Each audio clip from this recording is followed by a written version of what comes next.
And diffusion. Diffusion according to kinetic molecular theory of gases. Kinetic molecular theory of gases, kinetic theory वो है, kinetic का मतलब क्या होता है, मुतहरक, ठीक है। तो मॉलिक्यूलर थ्योरी जो गैस की हरकत की को बयान करती है कि गैस कैसे हरकत करती है, रैंडमली करती है।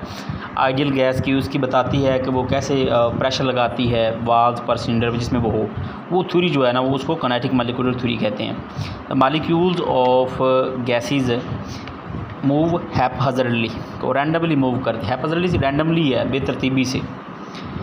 दे कोलाइड अमंग दैम सेल्व्स, वो आपस में क्या करती हैं, दे कोलाइड अमंग दैम से आपस में टकराते हैं। मॉलिक्यूल की बात हो रही, गैस के मॉलिक्यूल की, और गैस के जो मॉलिक्यूल है वो आपस में हैपहज़र्डली टकराते हैं। With the walls of the vessels, और वेसल की वाल के साथ, एंड चेंज देयर डायरेक्शन, और अपनी डायरेक्शन चेंज करते हैं। देखो ना, सपोज़ करो एक मॉलिक्यूल है, वो इस तरह टकराता है, फिर टकरा के उधर चला जाता है, फिर इधर टकराता है, फिर यानी कि वो रैंडमली हैपहज़र्डली मूव करते रहते हैं। इन अदर वर्ड्स, अगर दूसरे अल्फाज में यूँ कहूँ तो कह सकता हूँ कि मॉलिक्यूल्स ऑफ गैसेस, मॉलिक्यूल के जो गैसेस के जो मॉलिक्यूल हैं, आर स्कैटर्ड आफ्टर, बिखर जाते हैं। स्कैटर्ड बिखर जाना, आफ्टर कोलिजन, टकराने के बाद। यार देखो ना, गैस है, अगर ये मॉलिक्यूल इधर सपोज़ करो, ये इधर टकराएगा तो बिखर जाएगा, इधर चला जाएगा, इधर टकराएगा तो इधर चला जाएगा, उधर टकरा जाएगा इधर आ जाएगा। तो इस तरह हैपहज़र्डली वो मूव करता रहता है, टकराता रहता है। दिस स्पॉन्टेनियस इंटरमिंगलिंग, स्पॉन्टेनियस लम्हाती, यानी कि बिल्कुल ही बार बार, यानी कि जो लम्हे में हो रहा है। इंटरमिंगलिंग, मॉलिक्यूल मिक्सिंग, ये जो जगह चेंज करने की जो तरीक़ेकार है, molecules of one gas with another at given temperature and pressure is called diffusion. यानी कि आपस में जो मिक्सिंग है उनकी, इंटरमिंगलिंग, आपस में एक तरह का डिफ्यूज हो जाना है गैसेस का, with another at a given temperature and pressure, दिए गए टेम्परेचर प्रेशर पर, इज़ कॉल्ड डिफ्यूजन। तो ये क्या कहलाता है, डिफ्यूजन कहलाता है। The spreading of fragrance of a rose or a scent. देखिए यहाँ टी सी जो है ना साइलेंट है, यहाँ सेंट ही बोलते हैं। इज़ ड्यू टू डिफ्यूजन, तो ये जो खुशबू का फैलना है, कोई भी खुशबू है ना, गुलाब की खुशबू ले लो या सेंट जो परफ्यूम का कह लो, इज़ ड्यू टू डिफ्यूजन, ये डिफ्यूज हो रही है, ये हवा में डिफ्यूज हो रही है, इस तरह से वो चलती है। व्हेन, जब two gases diffuse into each other, जब दो गैसें आपस में डिफ्यूज होती हैं, they tend to make their partial pressure, वो क्या करती हैं, वो पार्शियल प्रेशर लगाती हैं, सेम एवरीवेयर, हर जगह पर सेम। सपोज़ करें NO2 नाइट्रोजन, जो NO2 नाइट्रोजन डाइऑक्साइड गैस है, अब ब्राउन कलर्ड गैस, ये याद रहना चाहिए, ये एक ब्राउन कलर्ड गैस है। MCQ में पूछा जा सकता है ना कि NO2 कौन सी गैस है, brown coloured. And O2 a colourless gas, oxygen कौन सी गैस है, कलरलेस है। Are separated from each other by partition both diffuse into, यानी कि अगर उनको पार्टीशन के ज़रिए सेपरेट कर दीजिए, देख लो यहाँ पे लगा लो, यहाँ पे एक NO2 है और एक यहाँ पे ऑक्सीजन है, तो इनको पार्टीशन से सेपरेट कर दिया गया, एक साइड में ऑक्सीजन, एक साइड में NO2 है। तो ये ब्राउन है, ये कलरलेस है। When the partition is removed, अगर हम पार्टीशन को रिमूव करें, इधर देख लो, अब इनको पार्टीशन रिमूव कर दी, तो पार्टीशन रिमूव करने के बाद क्या हुआ, from each other, when the partition is removed both diffuse into each other due to the collisions and random motion. तो क्या हुआ, ये देखो आपस में क्या हो गई, रैंडमली मूव कर रही थी ना, वो आपस में डिफ्यूज हो गई, एक दूसरे के अंदर समा गई हैं। अ स्टेज रिचीज़, एक स्टेज ऐसी आती है कि मैंने both gases generate a homogeneous mixture, एक होमोजेनस मिक्सचर बन गया।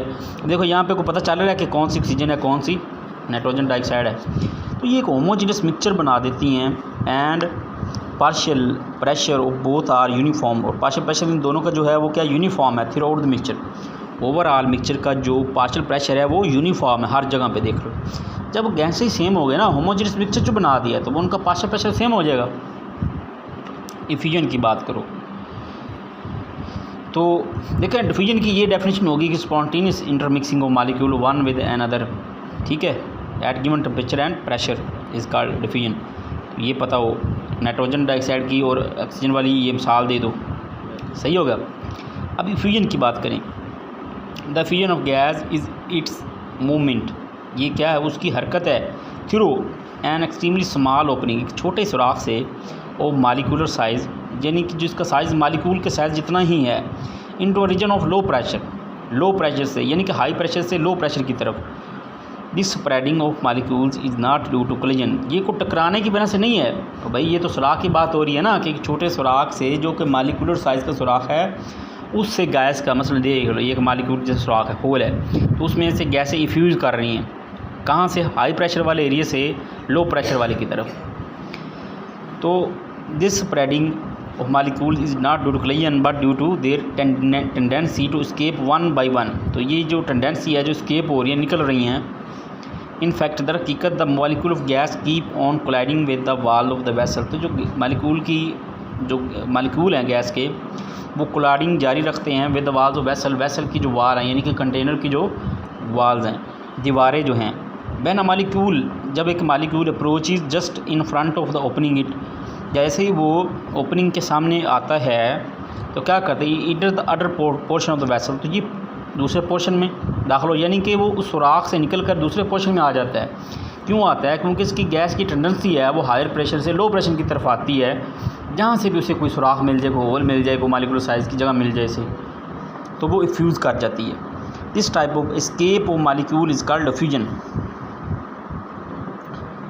तो ग्राहम लॉ ऑफ डिफ्यूजन की अगर बात कर लें, अब इसके बारे में जो ग्राहम का लॉ है वो डिफ्यूजन कहता है कि डिफ्यूजन कैसे होती है गैसेस की।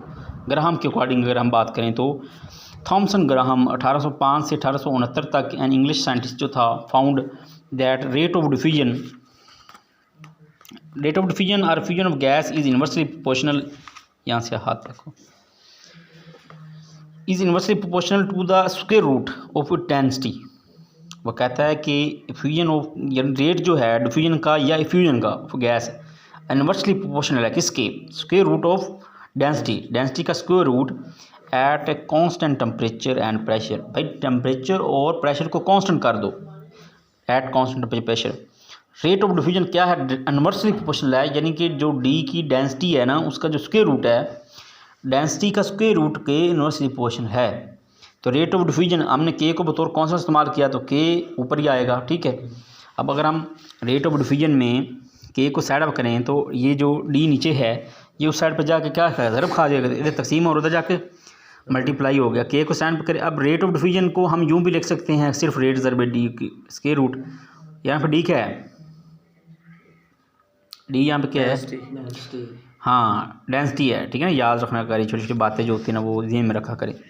तो constant K is same for all gases, या के जो है वो सेम है for all gases when they are all studied at the same temperature pressure. जब भी उनको सेम टेम्परेचर और प्रेशर पर हम स्टडी करें तो वो क्या है, उनके लिए ये वैल्यू के की सेम है।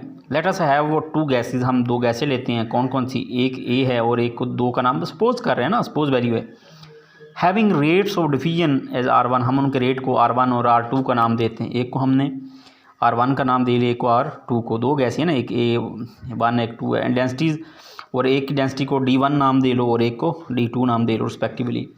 तो अकॉर्डिंग टू ग्राहम लॉ देखो रेट 1 ज़रबे D1 डेंसिटी 1 का स्क्वायर रूट के इक्वल है, और इसी तरह R2 दूसरी गैस का रेट ज़रबे डेंसिटी का दूसरी डेंसिटी का स्क्वायर इक्वल टू के, divide the two equation and rearrange. अब उनको डिवाइड करें, R1 को R2 पे उसी तरह करेंगे, D1 को D2 पे।